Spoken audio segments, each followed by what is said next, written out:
Hello friend, welcome back to Study Wire YouTube channel. और इस lecture में हम डिस्कस करने जा रहे हैं प्रैक्टिस सेट नंबर 11 जो कि मैथ्स का है। और ये प्रैक्टिस सेट आप MP TET, C TET, REET मतलब जो एग्जाम हो रहे हैं उनमें सारे में अप्लाई कर सकते हैं। ठीक है, क्योंकि इसमें जो टोटल नंबर ऑफ क्वेश्चन है वो सिलेबस के अनुसार ही है। मतलब 20 क्वेश्चन मैथ्स के और 10 मैथ्स पेडागोजी के लिए गए हैं। ठीक है, और कोशिश करें कि आप शुरू से अंत तक इस लेक्चर को जरूर देखें और इसमें जितने भी क्वेश्चन हम डिस्कस कर रहे हैं उसको आप पहले खुद से सॉल्व करें और फिर उसके बाद अपने द्वारा मेरे द्वारा सॉल्व किए गए आंसर को देखें। तो इससे क्या होगा कि आपका एक ही क्वेश्चन का 2 बार रिवीजन होगा और पेपर में इसका डेफिनेटली एक अच्छा खासा फायदा मिलेगा ही मिलेगा।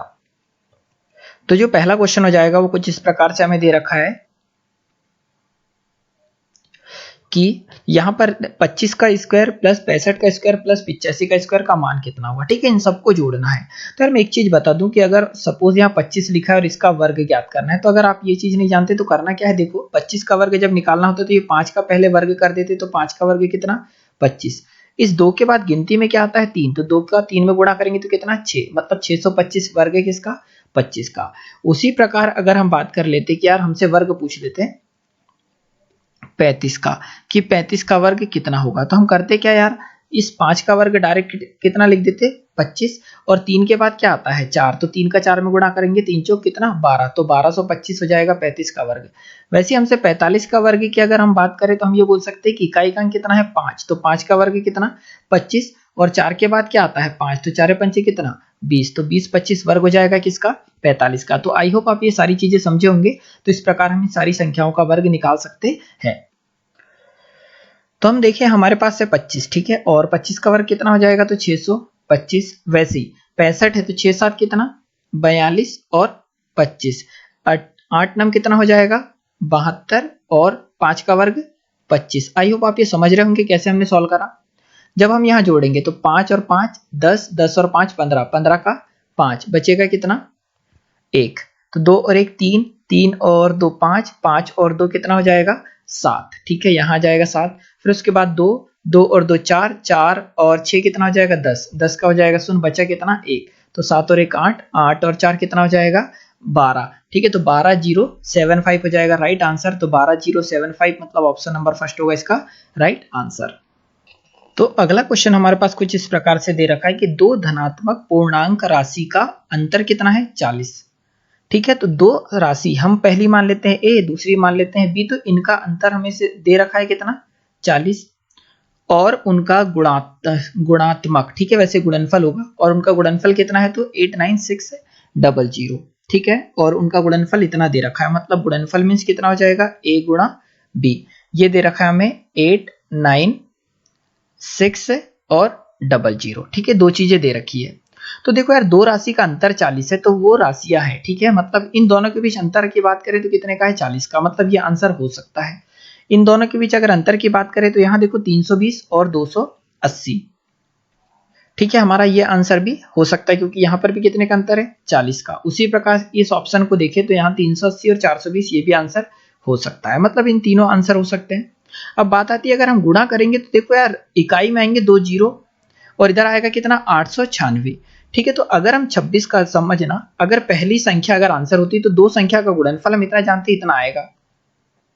यदि यार हम इनका गुणा कर लेते, ठीक है, मतलब 3 का 26 में गुणा कर लेते तो 26 दिया कितना हो जाएगा हमारे पास 78। ठीक है 78, परंतु हमारे पास चाहिए कितना 896, मतलब इसी प्रकार से ये आंसर नहीं हो सकता क्योंकि यहां अगर मैं जीरो लगा दूं 2 जीरो और यहाँ 3, तो इधर कितने जीरो आ जाएंगे 3 जीरो, परंतु हमारे पास जब दो संख्या का गुणा करेंगे तो कितने जीरो आना चाहिए 2 जीरो, इसलिए ये आंसर नहीं हो सकता।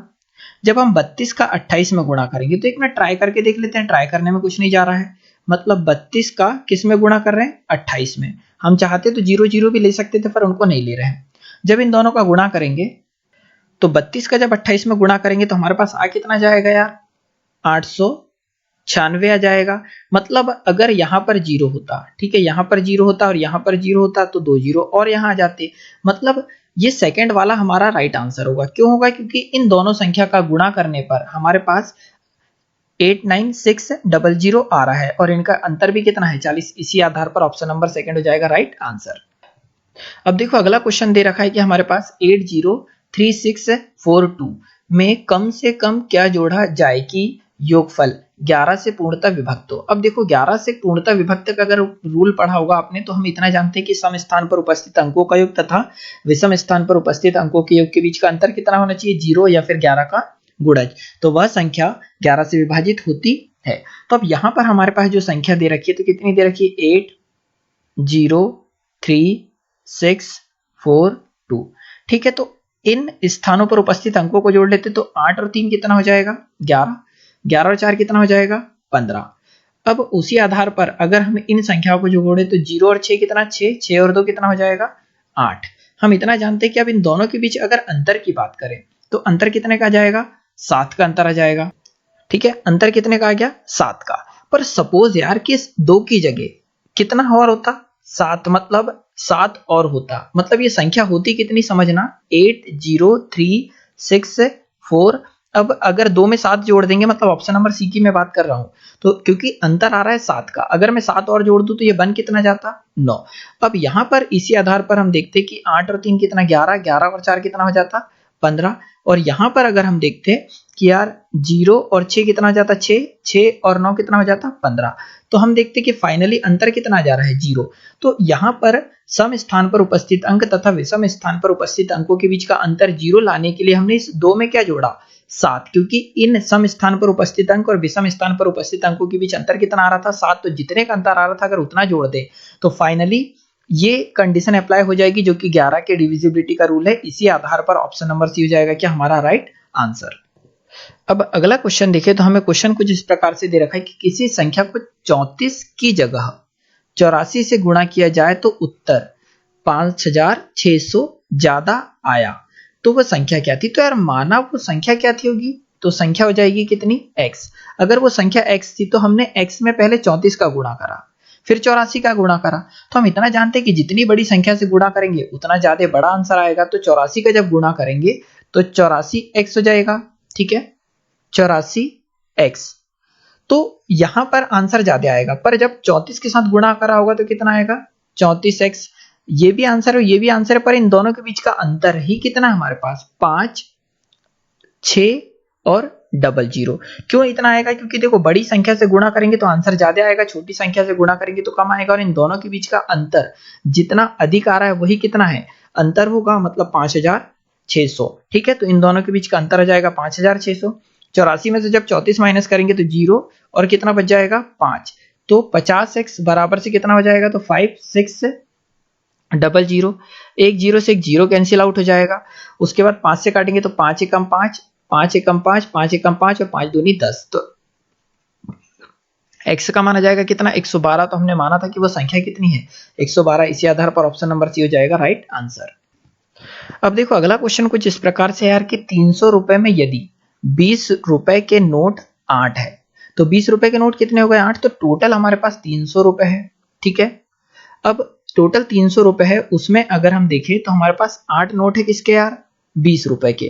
तो 20 रुपए के 8 है, तो एक नोट अगर 20 का है तो 8 नोट कितने के हो जाएंगे, तो 160 रुपए के हो जाएंगे।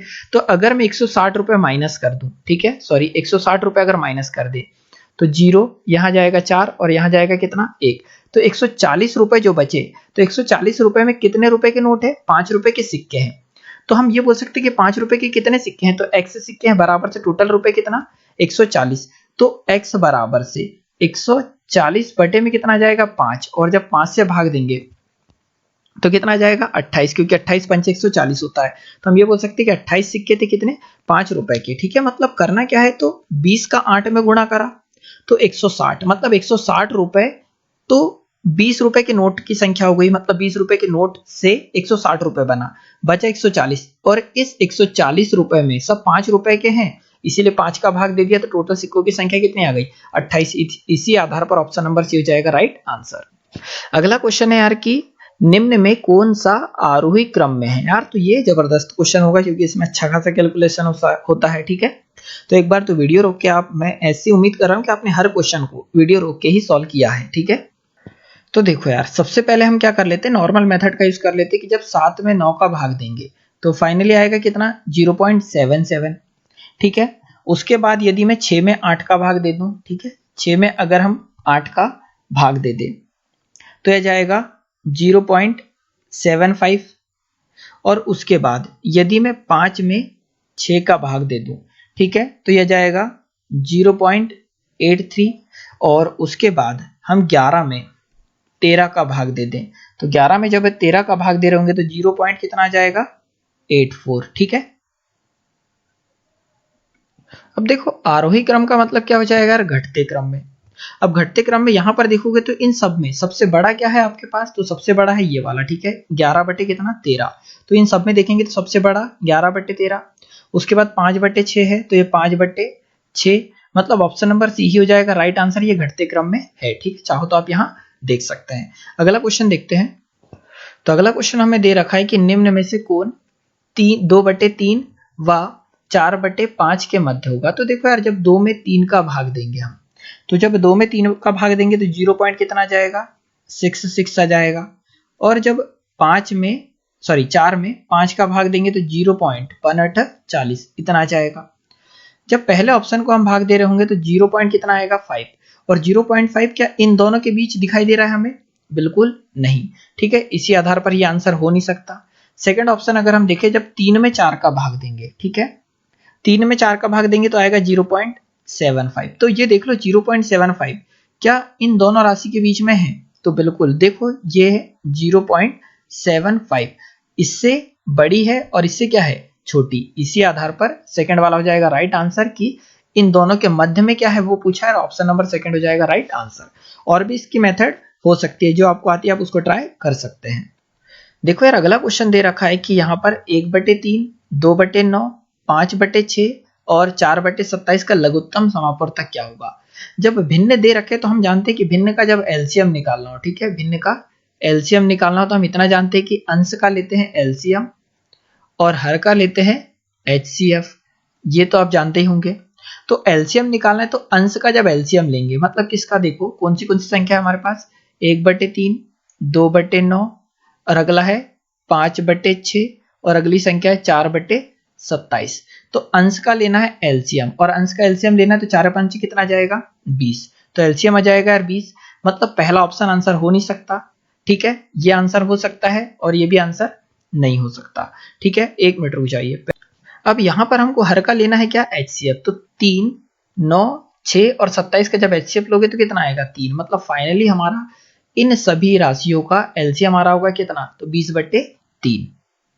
देखो यार अगला क्वेश्चन दे रखा है कि एक विद्यालय में 7 कक्षाओं के कुल विद्यार्थियों की संख्या 742 है, मतलब 742 है। यदि प्रत्येक कक्षा में विद्यार्थियों की संख्या समान है तो एक कक्षा में विद्यार्थियों की संख्या कितनी है, तो यार देखो 742 है टोटल, और हर क्लास में अगर समान है तो 7 का डायरेक्ट भाग दे दो, 7 एकम 7 और 7 छह कितना 42, तो जब भाग देंगे तो आएगा 106, मतलब हर एक कक्षा में कितने बच्चे हो जाएंगे 106 बच्चे हो जाएंगे, क्योंकि हर कक्षा में समान बच्चे, तो ऑप्शन नंबर सेकंड हो जाएगा राइट आंसर।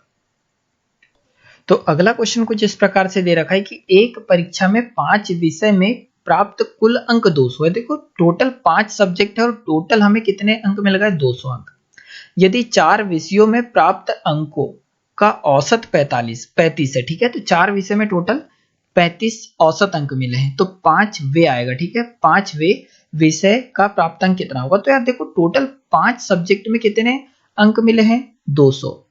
अब 4 सब्जेक्ट का औसत कितना है 35, और 35 का जब 4 में गुणा कर देंगे तो 35 चौक कितना हो जाएगा 140, ठीक है, तो 35 चौक 140 हो जाएगा, मतलब 4 सब्जेक्ट के टोटल अंक कितने होगा 140। तो 5 सब्जेक्ट के 200 थे, 4 सब्जेक्ट के अंक अगर हम घटा देंगे तो बचेंगे कितने 60, और जो 60 अंक बचेंगे तो ये 60 अंक कौन से के थे, ये 5 वे सब्जेक्ट के थे, मतलब ऑप्शन नंबर सी हो जाएगा राइट आंसर। और पूछा भी वही कि 5वें विषय में कितने अंक मिले, तो 60 अंक। देखो यार अगला क्वेश्चन बहुत अच्छा होगा अगर आप इंटरेस्ट रखते हैं गणित में। तो एक खरीदार ने 10 साबुन खरीद कर 20 रुपए बचाए, ठीक है, तो उसे यदि प्रत्येक साबुन पर 10% की छूट मिली हो तो प्रत्येक साबुन का अंकित मूल्य कितना था, ठीक है, समझना, ठीक है, एक बार तो वीडियो रोक के खुद से सॉल्व जरूर करो यार, बहुत ही अच्छा क्वेश्चन है ये, ठीक है। अब देखो 10 साबुन खरीद कर 20 रुपए बचाए हैं। अब देखो यहाँ प्रत्येक साबुन पर 10% की छूट मिली, मतलब प्रत्येक साबुन मतलब एक साबुन, और एक साबुन पर अगर 10% की छूट मिली, तो टोटल साबुन कितनी खरीदी 10। तो इसमें अगर मैं 10 का गुणा कर दूं और इधर भी किसका गुणा कर दूं 10 का, तो 10 साबुन पर, ठीक है, 10 साबुन पर छूट कितने की मिल जाएगी, तो 100% की। और 100% ही हमारा क्या था एमपी, बोले तो मार्क प्राइस, और 100% मार्क प्राइस था। तो देखो हमने टोटल 10 साबुन पर बचाए कितने हैं, तो 10 साबुन पर 100% बचाए और इसी 10 साबुन पर टोटल बचाए कितना 20। तो हम ये बोल सकते हैं कि मार्क प्राइस उसका कितना था 20 रुपए था प्रत्येक साबुन का। तो ऑप्शन नंबर इसका फर्स्ट हो जाएगा राइट आंसर। ठीक है, समझ में ना आए तो एक बार थोड़ा सा बैक करके जरूर देखना। अगला क्वेश्चन कुछ इस प्रकार से दे रखा है कि किसी वस्तु का 7200 क्रय मूल्य है, ठीक है। तो हम ये बोल सकते हैं कि किसी वस्तु का क्रय मूल्य मतलब सीपी हमारे पास कितना है, तो 7200 रुपए है। 20% लाभ कमाने के लिए उसे कितने में बेचना होगा। तो देखो यार, हर वस्तु अपने आप में 100% की होती है, मतलब अगर हम इसे बेचें तो वस्तु हमारी कितने की थी 7200 की, और 20% का लाभ मतलब अपने आप में ये 100% है। 20% का लाभ मतलब इसको कितने परसेंट में बेचेंगे, तो 120% में बेचेंगे। आगे सॉल्व करेंगे तो 7200 गुणा 120 डिवाइडेड बाय 100, क्योंकि परसेंट हटाएंगे तो 2 जीरो से 2 जीरो कैंसिल आउट, तो 12 शून्यम कितना हो जाएगा, सुन 12 दूनी 24 का 4 बचेगा 2, 12 सत्ते 84 85 कितना 86, मतलब 8640 रुपए होगा। क्या हो जाएगा इसका विक्रय मूल्य, मतलब ऑप्शन नंबर थर्ड हो जाएगा राइट आंसर 8640। देखो अगला क्वेश्चन कुछ इस प्रकार से कि 10% वार्षिक ब्याज की दर से मूलधन व सरल ब्याज मतलब साधारण ब्याज का अनुपात। तो देखो मूलधन, ठीक है, तो मूलधन की अगर हम बात करें तो मूलधन कितना है 10, और सरल ब्याज मतलब साधारण ब्याज, ठीक है, सरल ब्याज, सरल ब्याज कितना है हमारे पास 0.3, मतलब इसको 3 मान सकते हैं। और रेट बोले तो दर हमारे पास कितनी है, तो 10% है। तो पूछा क्या है, तो समय ज्ञात करो। हम इतना जानते हैं कि मूलधन मतलब ब्याज मतलब SI बराबर से P into R into T upon 100 होता है, कि SI बराबर से PRT अपॉन 100 होता है। यहीं पर अगर हम देखें तो ब्याज हमारे पास कितना है, SI का मान 3 बराबर से P का मान हमारे पास कितना है 10, ठीक है। वहीं पर R का मान कितना है, दर कितनी है 10, तो यहां जाएगा 10, और समय ज्ञात करना है तो समय का मान कितना जाएगा T अपॉन में कितना 100, 100 से 100 कट जाएगा तो T का मान फाइनली आ जाएगा कितना 3। तो उसने समय ही पूछा है तो समय कितना जाएगा 3 वर्ष, मतलब ऑप्शन नंबर सेकंड होगा राइट आंसर।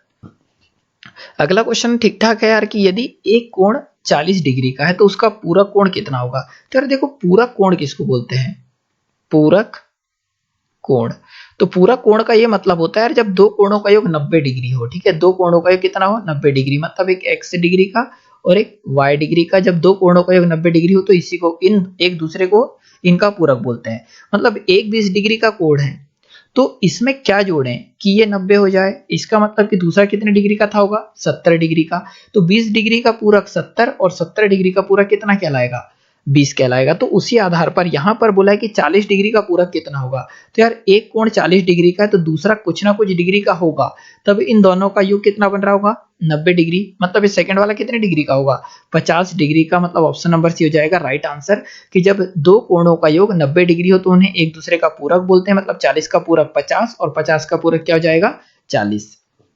देखो अगला क्वेश्चन ऐसा कुछ दिया है कि यदि किसी कोण का संपूरक कोण, अब यहाँ पर संपूरक कोण की बात हो रही है तो सबसे पहले मैं संपूरक कोण बता दूं कि यार संपूरक कोण हम ये बोल सकते हैं कि जब दो कोणों का योग मतलब x डिग्री और y डिग्री, जब दो कोणों का योग अगर 180 डिग्री हो तो ये एक दूसरे के संपूरक कहलाएंगे, मतलब x का संपूरक y और y का संपूरक क्या कहलाएगा x कहलाएगा।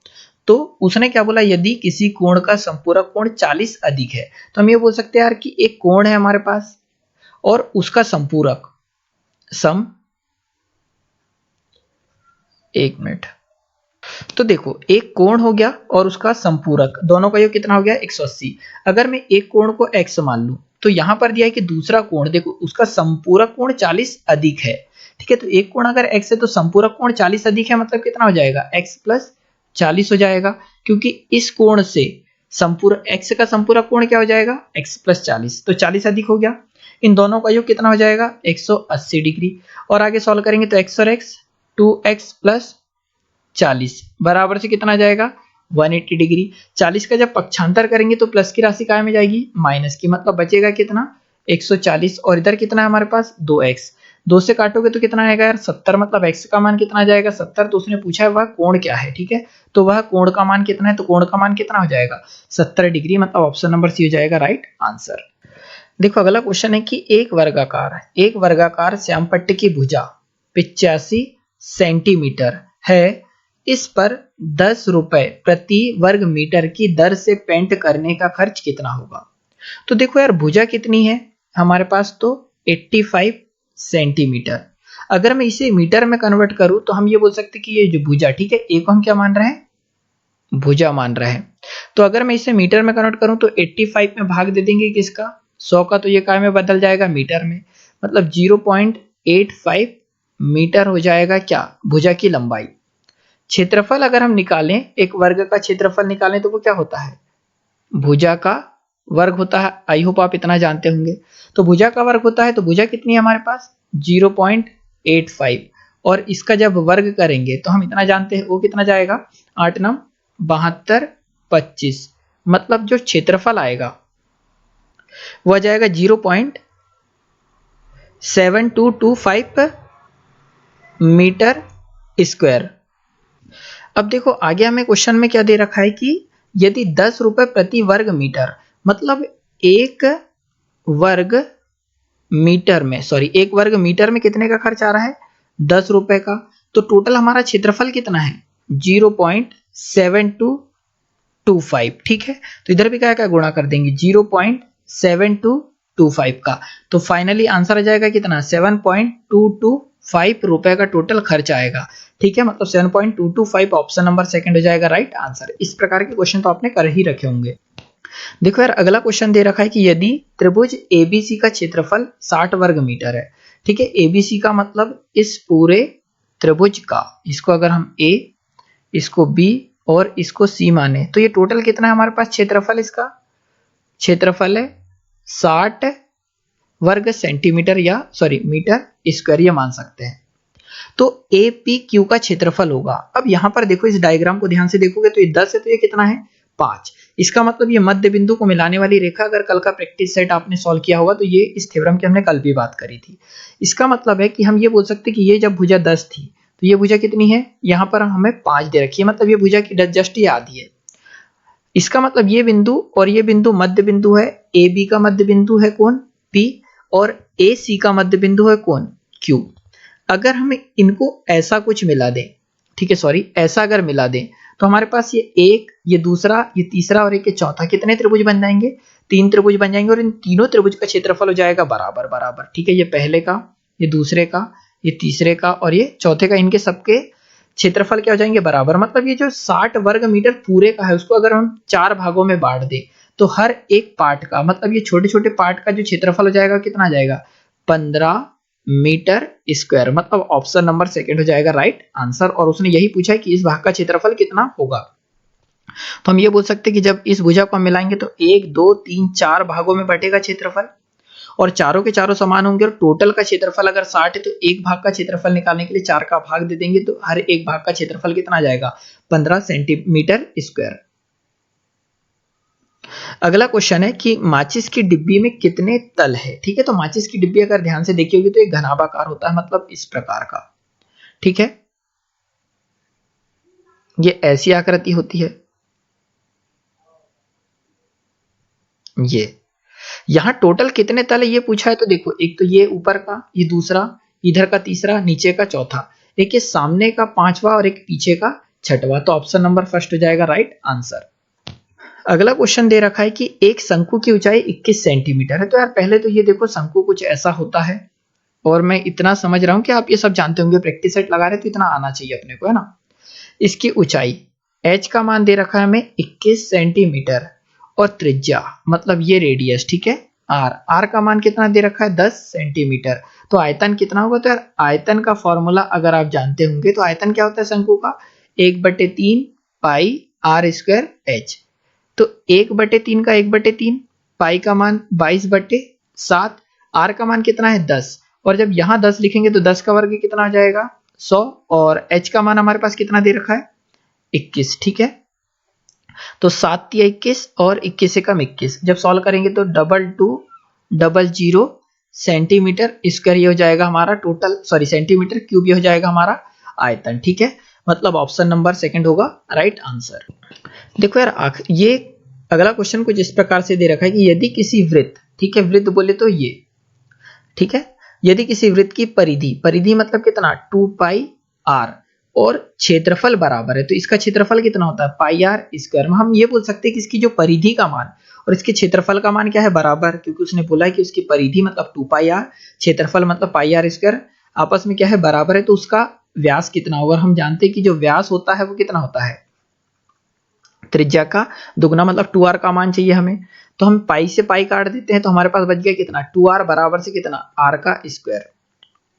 अब देखो यहां पर एक r से एक r कैंसिल हो जाएगा, तो r का मान आ गया कितना 2, व्यास का मान चाहिए, तो यार देखो व्यास बराबर से 2 गुणित r का मान कितना है हमारे पास, r का मान है 2, तो 2 दूनी कितना हो जाएगा 4, मतलब व्यास कितना आ रहा है 4, तो ऑप्शन नंबर डी हो जाएगा राइट आंसर।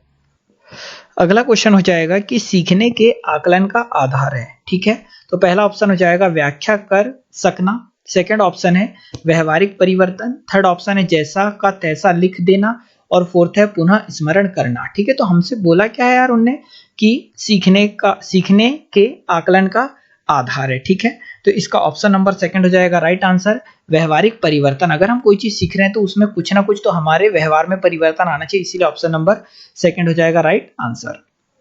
अगला क्वेश्चन दे रखा है हमें कि अमूर्त, ठीक है, अमूर्त एवं संगत संरचनाओं के अध्ययन का विषय निम्न में से किस विषय को कहा जाता है। ठीक है, तो अमूर्त एवं संगत संरचनाओं के अध्ययन का विषय, तो संरचना का अध्ययन हम किस में करते हैं गणित में करते हैं, तो ऑप्शन नंबर फर्स्ट ही हो जाएगा इसका राइट आंसर है, पहला ऑप्शन है, दूसरा तीसरा और ये चौथा ऑप्शन है। ठीक है, तो इसी आधार पर ऑप्शन नंबर फर्स्ट होगा राइट आंसर। अगला क्वेश्चन हमें दे रखा है कि मूल्यांकन होता है, पहला ऑप्शन है हमारे पास शैक्षिक उद्देश्यों का, सेकंड ऑप्शन है रुचि का, थर्ड ऑप्शन है कौशल का, और फोर्थ ऑप्शन है व्यक्तित्व का। ठीक है, तो मूल्यांकन हमेशा और हमेशा किसका होता है, ठीक है, तो शैक्षणिक उद्देश्यों का, जो हम उद्देश्य रखते हैं और उसके आधार पर पढ़ाई कराई जाती है और उसके बाद जो रिजल्ट मिलता है उसी का मूल्यांकन होता है, इसी आधार पर फर्स्ट ऑप्शन हमारा राइट आंसर होगा। अगला क्वेश्चन है 24वां हमारे पास कि एक बालक सामान्य जोड़ बाकी कर लेता है। ठीक है, मतलब एक बालक जो सामान्य जोड़ और बाकी मतलब घटाना कर लेता है, परंतु भिन्न संख्याओं को जोड़ बाकी नहीं कर पाता, मतलब भिन्नों को नहीं जोड़ पाता ना घटा पाता है, इसके लिए दिया जाने वाला उपचारात्मक शिक्षण होगा। ठीक है, तो पहला ऑप्शन है भाग क्रिया का अभ्यास, सेकंड है गुणन क्रिया का अभ्यास, थर्ड है जोड़ बाकी का प्रत्यास्मरण करना, और फोर्थ है लघुत्तम समापवर्तक के माध्यम से भिन्न को जोड़ व बाकी का अभ्यास। तो ऑप्शन नंबर डी होगा राइट आंसर, क्योंकि जब भी आप भिन्नों को जोड़ते हैं और घटाते हैं तो बटे वाली संख्या का एलसीएम लेना होता है और उसी का अभ्यास कराना आवश्यक होगा, इसी आधार पर ऑप्शन नंबर फोर्थ हो जाएगा राइट आंसर। अगला क्वेश्चन होगा 25वां कि राजस्थान में गणित का शिक्षण कराने हेतु गणित के अध्यापकों के लिए गणित टिक का निर्माण करने वाली संस्था, गणित अध्यापकों के लिए गणित किट का निर्माण करने वाली संस्था क्या है, तो पहला ऑप्शन है माध्यमिक शिक्षा बोर्ड राजस्थान, सेकंड है शिक्षा कर्मी बोर्ड, थर्ड है मदरसा बोर्ड, और फोर्थ है यहाँ पर हो जाएगा SIERT। ठीक है, SIERT उदयपुर। ठीक है, तो ऑप्शन नंबर फोर्थ हो जाएगा इसका राइट आंसर। अगला क्वेश्चन है 26वां कि गणित वह मार्ग है जिसके द्वारा बच्चे में मन या मस्तिष्क में तर्क करने की आदत स्थापित होती है, गणित के महत्व के संदर्भ में उक्त कथन है। ठीक है, किसका, तो पहला ऑप्शन हो जाएगा लॉक, सेकंड ऑप्शन है नेपोलियन बोनापार्टा, थर्ड है आइंस्टीन, और फोर्थ है ब्लूम का। ठीक है, तो ऑप्शन नंबर फर्स्ट हो जाएगा इसका राइट आंसर। लॉक ने ये कथन कहा है कि गणित वह मार्ग है जिसके द्वारा बच्चों के मन या मस्तिष्क में तर्क करने की आदत स्थापित होती है, गणित के महत्व को उक्त कथन किसका हो जाएगा, तो लॉक का। तो अगला क्वेश्चन हो जाएगा बालक ने कितना ज्ञान अर्जित किया है तथा कितना अभी और करना है, उसके व्यवहार में कितना संशोधन हुआ है और कितना संशोधन होना शेष है, यह कथन किसने कहा था। ठीक है, तो पहला है ब्लूम, सेकंड है मुफात, और थर्ड ऑप्शन हो जाएगा राम सकल पांडे, और फोर्थ है अरस्तु। ठीक है, तो ये ऑप्शन नंबर सी हो जाएगा राइट आंसर की बालक ने कितना ज्ञान अर्जित किया है तथा कितना अभी और करना है, उसके व्यवहार में कितना संशोधन हुआ है और कितना संशोधन शेष है, यह कथन किसका है? तो रामसकल पांडे का है। ऑप्शन नंबर 3 होगा राइट आंसर। अगला क्वेश्चन नंबर 28वां हो जाएगा कि एक छात्र 16 को 19 लिखता है तथा 93 को 63 लिखता है, उसकी त्रुटि का उदाहरण है। ठीक है, मतलब देखो 93 को 63 लिख दिया उनने, 16 को कितना लिख दिया? 19, मतलब 6 की जगह 9 लिखा है। यहाँ पर भी देखो उसने क्या करा, 9 की जगह 6 लिखा है, मतलब 6 को वो 9 लिख रहा है और 9 को क्या लिख रहा है? 6, मतलब इन दोनों का ज्ञान उसे नहीं है। ठीक है, तो इकाई स्थान का ज्ञान होना, तो यार ये तो गलत है, वो गलती कर रहा है मात्र 6 और 9 में। इसी आधार पर ऑप्शन नंबर सी हो जाएगा राइट आंसर कि 9 व 6 में विभेद होगा। ठीक है, विभेद करना उसे नहीं आता है। क्वेश्चन नंबर 29वां है कि पाठ योजना का भाग नहीं होता है। ठीक है, पाठ योजना का भाग नहीं होते हैं या नहीं होता है, तो पहला ऑप्शन हो जाएगा प्राप्य उद्देश्य। तो यार पाठ योजना में ये हम उद्देश्य को शामिल करते हैं। ठीक है, बिना उद्देश्य के तो हम पढ़ा ही नहीं सकते, मतलब ऑप्शन नंबर फर्स्ट तो सही है। पाठ प्रस्तुति योजना ये भी बिल्कुल सही है, मतलब पाठ योजना में शामिल होता है। ठीक है, और शिक्षा के उद्देश्य, तो ऑप्शन नंबर सी इसका राइट आंसर है, मतलब यही है गलत। ठीक है, शिक्षा का उद्देश्य पाठ योजना में शामिल नहीं है। पूरी शिक्षा के उद्देश्य में शिक्षा का उद्देश्य शामिल है, परंतु पाठ योजना में सिर्फ पाठ का प्रस्तुतिकरण, पाठ का उद्देश्य और पाठ का रिजल्ट, ये सारी चीजें शामिल होती है, ना कि शिक्षा का उद्देश्य। इसी आधार पर थर्ड ऑप्शन इसका गलत होगा और पूछा भी यही है। ठीक है, अंतिम क्वेश्चन देखते हैं कि गणित के नियम का व निष्कर्ष कैसे होते हैं। ठीक है, जो क्वेश्चन है कि गणित के नियम व निष्कर्ष कैसे होते हैं, तो पहला है वस्तुनिष्ठ, सेकंड है, ठीक है, सेकंड हो जाएगा सार्वभौमिक, थर्ड है वस्तुनिष्ठ व सार्वभौमिक और फोर्थ है कोई नहीं। ठीक है, तो ऑप्शन नंबर सी हो जाएगा राइट आंसर कि गणित के नियम व निष्कर्ष कैसे होते हैं, तो वस्तुनिष्ठ व सार्वभौमिक, ऑप्शन नंबर सी है राइट आंसर। तो यार आज के लेक्चर में इतना ही, अगले लेक्चर में फिर मुलाकात होगी, जब तक के लिए जय हिंद जय भारत।